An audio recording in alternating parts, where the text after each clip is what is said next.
Hello मेरे प्यारे दोस्तों, कैसे आप लोग। आशा करता हूँ आप लोग मस्त होंगे और अपने पढ़ाई में व्यस्त होंगे। तो क्लास टेंथ का बिहार बोर्ड का VBI सब्जेक्टिव है। चलिए पहला देखते हैं। प्रकाश का परावर्तन है। प्रकाश का परावर्तन का क्वेश्चन नंबर 1। प्रकाश क्या है, इसकी विशेषताएं को लिखें। तो यहाँ देख सकते हैं, प्रकाश एक ऐसा माध्यम है जिसके द्वारा किसी वस्तु को देखने की अनुभूति अनुभूति होती है, उसे प्रकाश कहते हैं। प्रकाश की विशेषता। प्रकाश ऊर्जा का रूप है। प्रकाश चुंबक के तरंग भी है। प्रकाश की चाल सबसे अधिक निर्वात में है। प्रकाश सदैव सीधा रेखा में गमन करती है। प्रकाश अनुप्रस्थित है। ये ऑब्जेक्टिव में आएगा, ये सब ऑब्जेक्टिव का है। Question number 2। प्रदीप्त वस्तु किसे कहते हैं। उत्तर में दिया हुआ है। प्रदीप्त वस्तु किसे कहते हैं, जो वस्तु प्रकाश उत्सर्जित करता है उसे हम प्रदीप्त वस्तु कहते हैं। जैसे सूर्य, मोमबत्ती है, उजाला हुआ बल्ब है आदि है।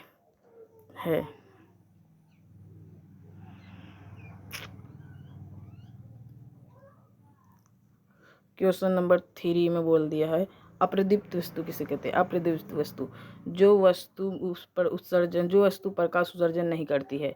जो वस्तु प्रकाश उत्सर्जन नहीं, उसे अप्रदीप्त वस्तु कहते हैं। जैसे टेबल, कुर्सी, कल, पेन भी एक है। कॉपी आपके पास जो है वो कॉपी भी वही है। जो प्रकाश उत्सर्जित नहीं करता वो अप्रदीप्त वस्तु, जो प्रकाश उत्सर्जित करता है वो प्रदीप्त वस्तु है। क्वेश्चन नंबर 4 में देख सकते हैं, किरण पुंज किसे कहते हैं। किरण पुंज कितने प्रकार के होते हैं। नंबर 1, किरण पुंज यहाँ लिखा हुआ है, किरण पुंज प्रकाश के किरणों के समूह को किरण पुंज कहते हैं। प्रकाश की किरणें के समूह को किरण पुंज कहते हैं। किरण पुंज 3 प्रकार के होते हैं। एक अपसारी किरण पुंज, एक समांतर किरण पुंज, एक आभासारी किरण पुंज। अपसारी के पहले अब देख सकते हैं, अपसारी किरण पुंज किसे कहते हैं।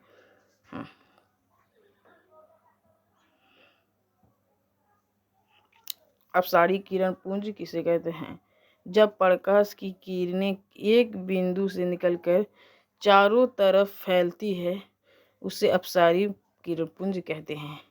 जैसे एक बिंदु यहाँ उदाहरण देख सकते हैं, यहाँ पे उदाहरण दिया हुआ है। यहाँ देख सकते हैं, एक बिंदु से ढेरी जगह फैल रही है। क्वेश्चन नंबर 2 में देखिए, जब प्रकाश की किरणें एक दूसरे के समांतर होते हैं उसे समांतर किरण पुंज कहते हैं। यहाँ देख सकते हैं बिल्कुल समांतर है। बिल्कुल समांतर दिया हुआ है। देखते हैं सब समांतर है। अब अभिसारी किरण पुंज कैसे कहते हैं। अभिसारी किरण, जब प्रकाश की किरणें भीतर दिशाओं से आकर एक बिंदु पर मिलाती है। उसमें तो फैलती थी, लेकिन अब इसमें एक बिंदु में जाती है। यहाँ उदाहरण देख सकते हैं। अब पारदर्शी किसे कहते हैं। पारदर्शी पदार्थ किसे कहते हैं। वैसी पदार्थ जिसे आर पार दिखाई देता हो। जैसे कांच, पानी, हवा, कैसा आर पारदर्शी। चलिए आगे देखते हैं। अपारदर्शी किसे कहते हैं, वैसे पदार्थ जिससे आर पार दिखाई नहीं देता हो उसे अपारदर्शी कहते हैं। जैसे लोहा, पत्थर, लकड़ी, टीना।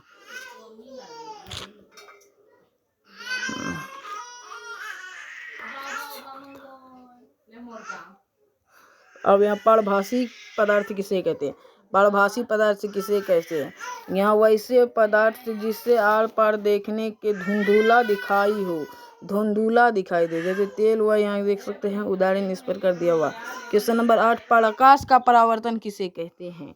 प्रकाश का परावर्तन किसे कहते हैं? इसके नियम को लिखें। प्रकाश का परावर्तन जब प्रकाश की किरणें किसी दर्पण या चमकीली सतह से टकराकर पुनः लौटने की प्रक्रिया को प्रकाश का परावर्तन कहते हैं। प्रकाश के परावर्तन के दो नियम है। एक क्वेश्चन पहला है आपतन कोण, यानी परावर्तन कोण के बराबर होता है। आपतित किरण, परावर्तित किरण तथा आपतन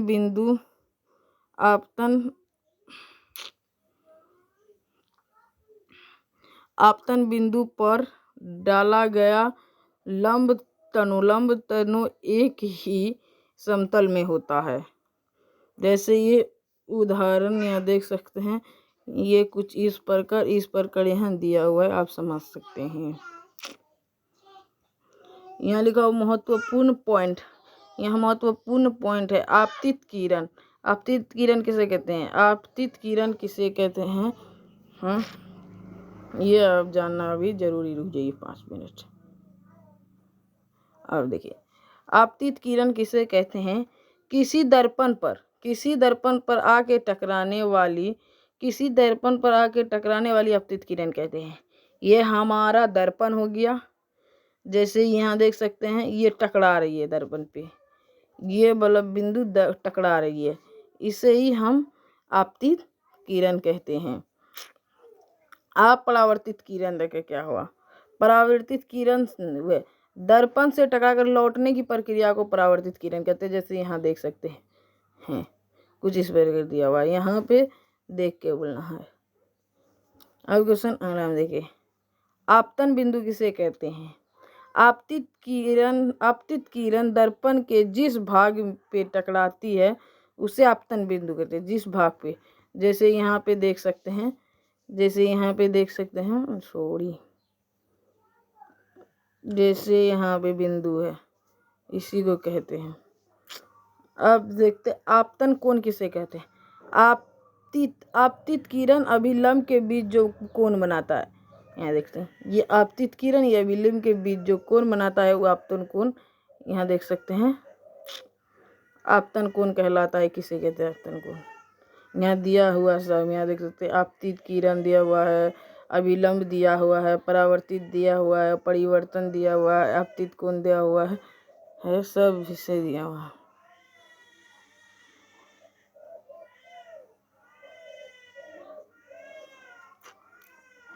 अब परावर्तन कोण किसे कहते हैं? परावर्तित किरण और अभिलंब के बीच जो कोण बनाता है। परावर्तित किरण, जैसे ये हमारा दर्पण हो गया, ये हमारा 3 गो हो गया, ये हमारा दर्पण है, अब यहाँ देखिए, ये एक बिंदु पर आके टकरा रही है, ये हमारा परावर्तित है, ये परावर्तित है यहाँ पे, ओके।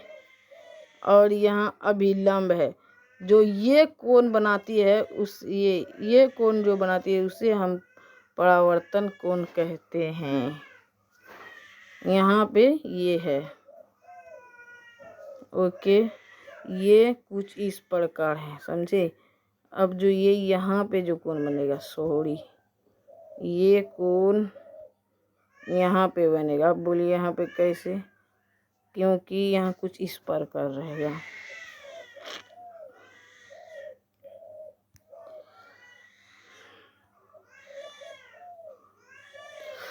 क्वेश्चन 9 नंबर में बोलता है, प्रतिबिंब किसे कहते हैं? ये कितने प्रकार के होते हैं?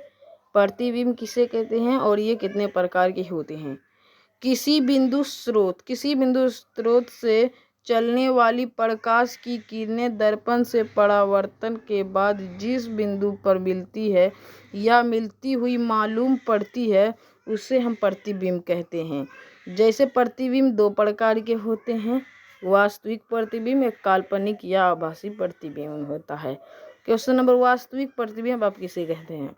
वास्तविक प्रतिबिंब यहाँ देख सकते हैं, वास्तविक प्रतिबिंब किसे कहते हैं? यहाँ लिखा हुआ, किसी बिंदु स्रोत से चलने वाली प्रकाश की किरणें दर्पण से परावर्तन के बाद जिस बिंदु पर मिलती है उसे ही वास्तविक प्रतिबिंब कहते हैं। वास्तविक प्रतिबिंब को पर्दे से उतारा जा सकता है। वास्तविक प्रतिबिंब उल्टा होता है। अब देखिए काल्पनिक प्रतिबिंब। काल्पनिक प्रतिबिंब, अब यहाँ देखा काल्पनिक प्रतिबिंब किसे कहते हैं?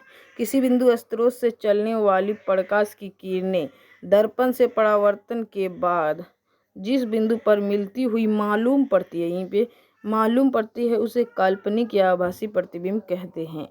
काल्पनिक प्रतिबिंब के पर्दे को नहीं उतारा जा सकता है। काल्पनिक प्रतिबिंब को पर्दे पर नहीं उतारा जा सकता है। पर्दे पर नहीं उतारा जा सकता है और यहाँ काल्पनिक प्रतिबिंब सीधा होता है।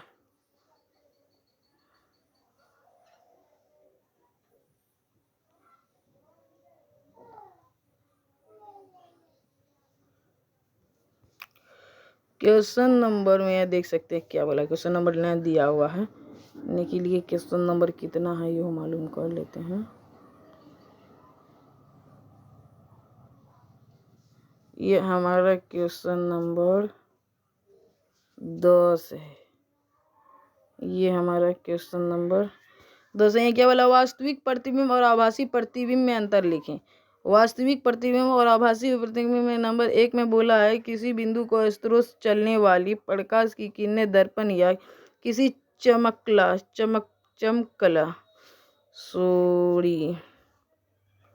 हाँ अब चमकीली सतह, सॉरी ये मिल जाता है,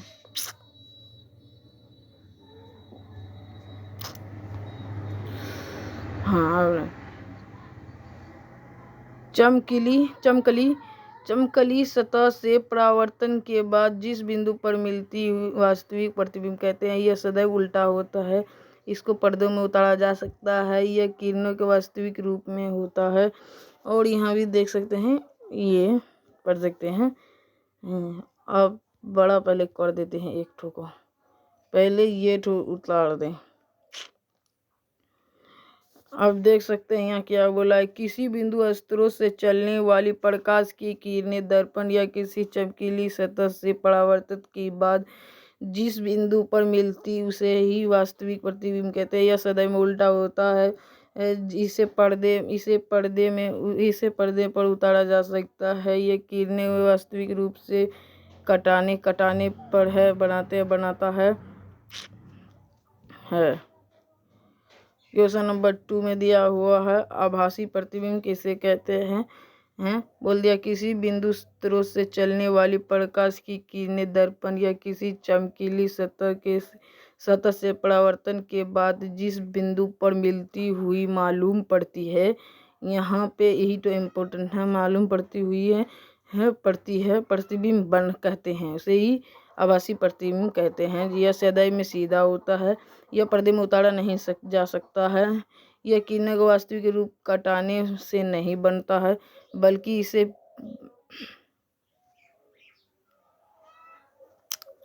बढ़ने पर मिलता है।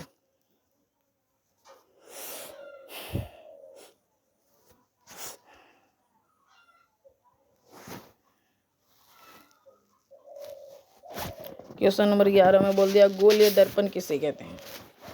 गोलीय दर्पण यहाँ देख सकते हैं, गोलीय दर्पण किस प्रकार का है,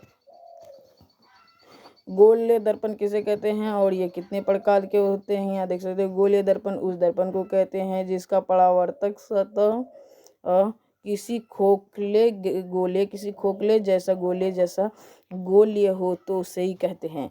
जैसे यहाँ देख सकते हैं अंदर से पैंड है।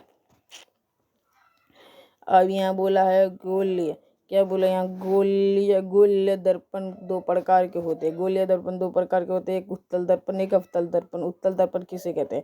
अब यहाँ उत्तल दर्पण किसे कहते हैं, यहाँ देख सकते हैं, यहाँ बोला है जिस दर्पण का परावर्तक सतह आगे की तरफ उबड़ा हुआ हो तो उसे उत्तल दर्पण कहते हैं। आगे की तरफ उबड़ा हुआ उसे उत्तल दर्पण कहते हैं। उत्तल दर्पण में वस्तु की प्रतिबिंब हमेशा छोटा और सीधा होता है। उत्तल दर्पण की प्रतिबिंब हमेशा छोटा और सीधा होता है। ये बात ध्यान देना है आपको, छोटा और सीधा होता है। ये इम्पोर्टेंट है, ये ऑब्जेक्टिव क्वेश्चन भी बनाता है। आपको ये इम्पोर्टेंट है, यहाँ देख सकते हैं क्या बोला है, यही हमारा ये है उत्तल दर्पण। यहाँ देख सकते हैं उदाहरण दिया हुआ, आप समझ सकते हैं, उदाहरण दिया हुआ है। ओके,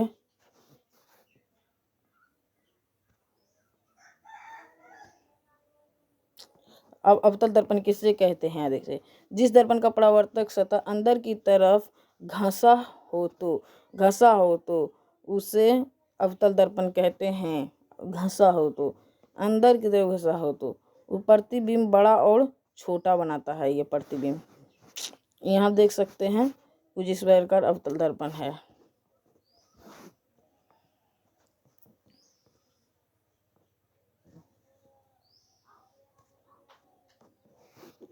बारह नंबर का है यह भी आई है। BBI मोस्ट इम्पोर्टेंट है, इसको रटना होगा आपको, नहीं तो पक्का पछताओगे। ये क्वेश्चन में क्या बोला है? क्वेश्चन में क्या बोला? उत्तल दर्पण और अवतल दर्पण में अंतर लिखना है। पहले देख सकते हैं उत्तल दर्पण में पढ़ते हैं। क्वेश्चन नंबर 1 में बोला है उत्तल दर्पण के परावर्तक सतह उभरी होती है। उत्तल दर्पण में हमेशा काल्पनिक प्रतिबिंब बनाता है। इनमें छोटा प्रतिबिंब होता है, इनमें सीधा प्रतिबिंब बनता है। इसका दृष्टि क्षेत्र बड़ा होता है। अब क्वेश्चन नंबर अवतल दर्पण में देख सकते हैं क्या बोला है? अवतल दर्पण की परावर्तक सतह अंदर की तरफ घसा होता है। अवतल दर्पण वास्तविक और काल्पनिक दोनों है। इसमें बड़ा और छोटा दोनों प्रतिबिंब बनाता है। इसमें घिसा उल्टा, इसमें सीधा उल्टा, इसमें सीधा उल्टा प्रतिबिंब बनाता है। इसका दृष्टि क्षेत्र छोटा होता है। क्वेश्चन अगला में देखते हैं। क्वेश्चन नंबर 13 में बोला है उत्तल दर्पण के दो उपयोग लिखे। उत्तल दर्पण के दो उपयोग लिखिए। नंबर 1, उत्तल दर्पण के दो उपयोग निम्नलिखित है। उत्तल दर्पण के दो उपयोग निम्नलिखित है। उत्तल दर्पण के दो उपयोग निम्नलिखित है। नंबर 1, ये उत्तल दर्पण के उपयोग मोटर गाड़ी के साइड मिरर में किया जाता है, के रूप में किया जाता है।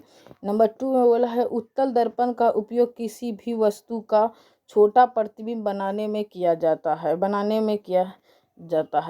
अब क्वेश्चन नंबर 14 बोला है अवतल दर्पण का उपयोग को लिखें। अवतल दर्पण का उपयोग को लिखें। अवतल दर्पण का उपयोग लिखें। अवतल दर्पण का निम्नलिखित उपयोग है, निम्नलिखित है। क्वेश्चन नंबर 1 बोला अवतल दर्पण का उपयोग दाढ़ी बनाने में किया जाता है। क्वेश्चन नंबर 2 में बोलता है अवतल दर्पण का उपयोग चिकित्सा क्षेत्रों में किया जाता है। यह मोटर गाड़ी के हेडलाइट के बैकलाइट में किया जाता है। क्वेश्चन नंबर 4 में बोला है क्वेश्चन नंबर 4 नहीं, 4 नंबर में बोला है किसी भी वस्तु का बड़ा प्रतिबिंब बनाने में किया जाता है।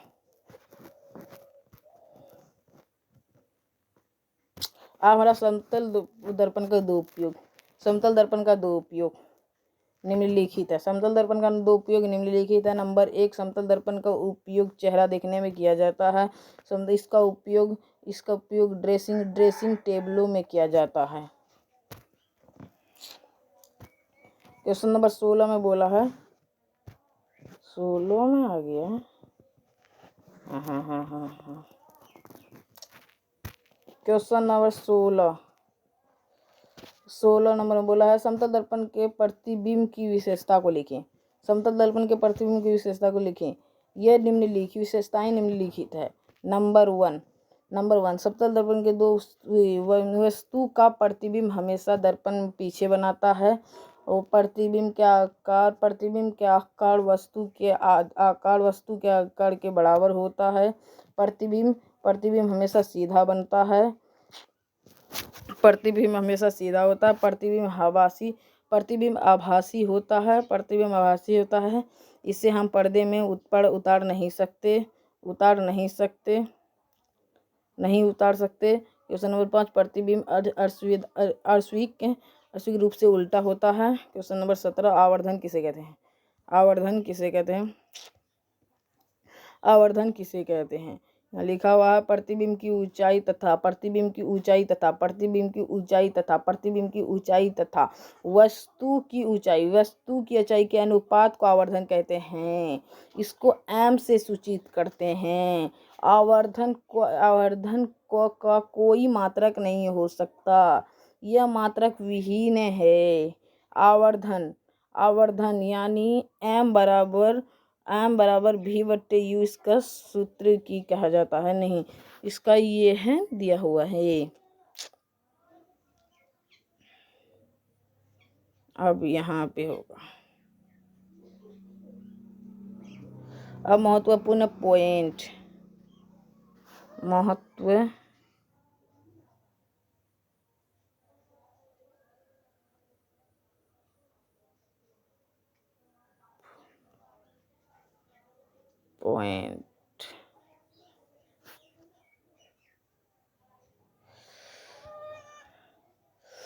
अब महत्वपूर्ण पॉइंट। ध्रुव गोल्य दर्पण के माध्य बिंदु के ध्रुव, माध्य बंदर के ध्रुव का इंग्लिश होता है पोल। ध्रुव का इंग्लिश होता है पोल या POLE, पोल होता है। ये बात आपको ध्यान देना है। इसका इंग्लिश होता है POLE, वह ध्यान देना आपको। यहाँ पे होगा लिखा हुआ, देख सकते हैं, यहाँ लिखा हुआ है, देख सकते हैं, पोल कहते हैं। ध्रुव का P से सूचित करते हैं। ध्रुव को हम P से सूचित करते हैं। वक्रता केंद्र, गोवक्रता केंद्र किसे कहते हैं ये बताना है। वक्रता केंद्र किसे कहते हैं? वक्रता केंद्र किसे कहते हैं? गोलीय दर्पण जिस गोले का भाग होता है, जिस गोले का भाग होता है उस गोले का केंद्र का दर्पण वक्रता केंद्र कहते हैं। यहाँ देख सकते हो वक्र केंद्र C से सूचित करते हैं इसको। वक्रता केंद्र यहाँ लिख देते हैं, वक्रता केंद्र को हम C से सूचित करते हैं। मुख्य अक्ष किसे? दर्पण का वक्रता केंद्र और ध्रुव को मिलाने वाली रेखा को हम मुख्य अक्ष कहते हैं। फोकस किसे कहते हैं? दर्पण के ध्रुव और वक्रता केंद्र के बीच स्थित बिंदु को फोकस कहते हैं। फोकस को हम F से सूचित करते हैं। फोकस दूरी किसे कहते हैं? फोकस दूरी को हम स्मॉल f से सूचित करते हैं। बात ध्यान देना, फोकस दूरी को हम स्मॉल f से सूचित करते हैं। यहाँ बोल दिया, यहाँ देख सकते हैं, यहाँ भी दिया हुआ फोकस दूरी को हम किसे स्मॉल f से सूचित करते हैं। यहाँ बोला है दर्पण का ध्रुव और फोकस के बीच की दूरी को फोकस दूरी कहते हैं। फोकस दूरी को हम छोटा f से यानी स्मॉल f से हम सूचित करते हैं।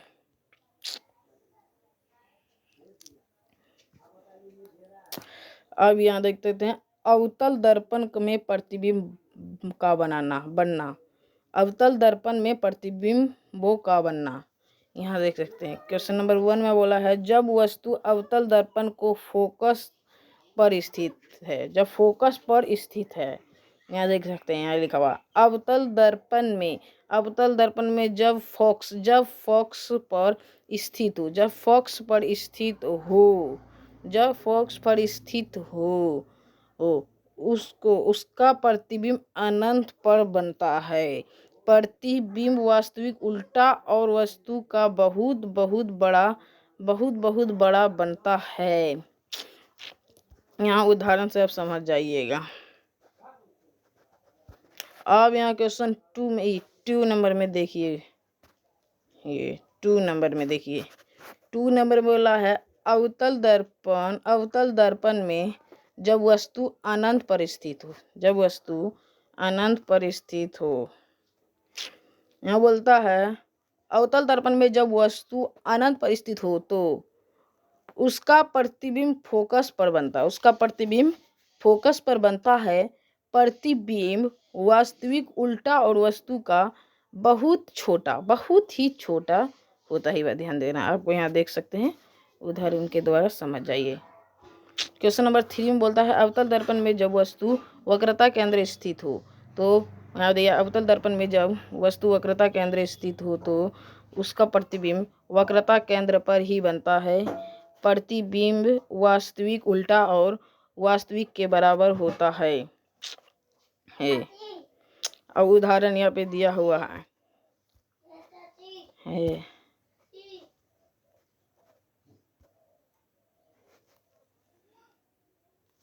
अब 4 नंबर में दिया हुआ है, देख सकते हैं 4 नंबर पे दिया हुआ है अवतल दर्पण में जब वक्रता केंद्र और फोकस के बीच स्थित हो, अवतल यहाँ पे देख सकते हैं, अगर इसके बीच स्थित हो तो यहाँ लिख देते हैं हो तो उसका प्रतिबिंब वक्रता केंद्र अनंत के बीच बनता प्रतिबिंब वास्तविक उल्टा और वस्तु से बड़ा बनता है। यहाँ कुछ इस प्रकार उदाहरण दिया हुआ है। क्वेश्चन 5 अवतल दर्पण में जब वस्तु अनंत और वक्रता केंद्र के बीच स्थित हो, अवतल दर्पण में जब वस्तु अनंत और वक्रता केंद्र के बीच स्थित हो तो उसका प्रतिबिंब फोकस और वक्रता केंद्र के बीच बनता है और प्रतिबिंब वास्तविक उल्टा और वस्तु से छोटा बनता है। उदाहरण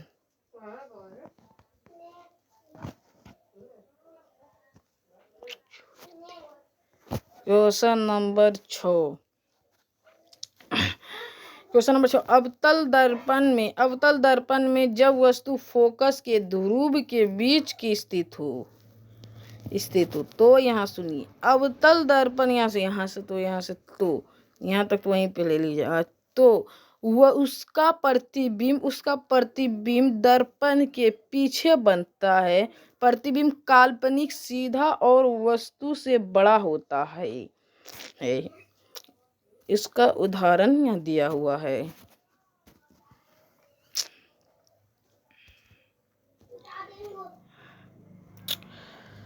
आप इसको नोट कर लीजिएगा,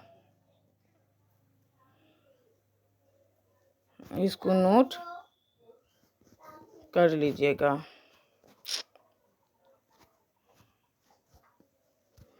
यहाँ देख सकते हैं, इसको नोट करके रटने वाला है, ये रट लीजिएगा, उसमें से कुछ बड़ी बात नहीं है। अगर आपको नंबर पे ज्वाइन होना है तो आइए हम दिखा देते हैं किस पे ज्वाइन होना है।